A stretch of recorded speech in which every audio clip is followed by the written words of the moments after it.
নমস্কাৰ মোৰ শ্ৰদ্ধাৰ শিক্ষাগুৰুসকল আৰু মোৰ মৰমৰ বন্ধু বান্ধৱীসকল। প্ৰথমতে সকলোকে শিশু দিৱসৰ আন্তৰিক শুভেচ্ছা আৰু অভিনন্দন জ্ঞাপন কৰিছোঁ। মই আজি শিশু দিৱস উপলক্ষে এটি চমু বক্তৃতা দিবলৈ ওলাইছোঁ। যদি কিবা ভুল ত্ৰুটি হয় তেন্তে ক্ষমা কৰিব।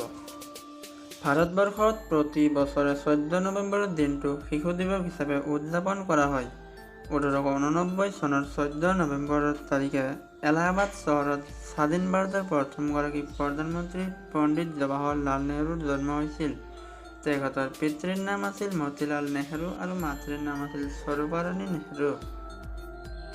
তেখেতে শিশুসকলক মৰম চেনেহ কৰি অতিকৈ বেছি আনন্দিত হৈছিল আৰু জীৱনৰ বেছিভাগ সময় শিশুসকলৰ লগতেই তেওঁ পাৰ কৰিছিল।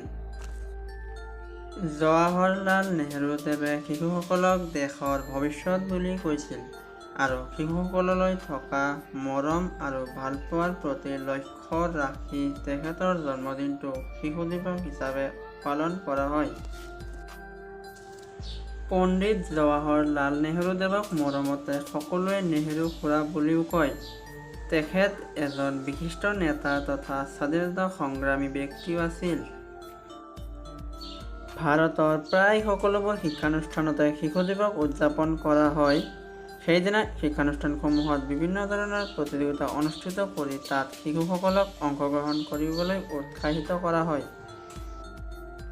প্ৰতি বছৰৰ 14 নৱেম্বৰৰ দিনটো হৈছে শিশুসকলৰ বাবে অতি আনন্দ উল্লাসৰ দিন।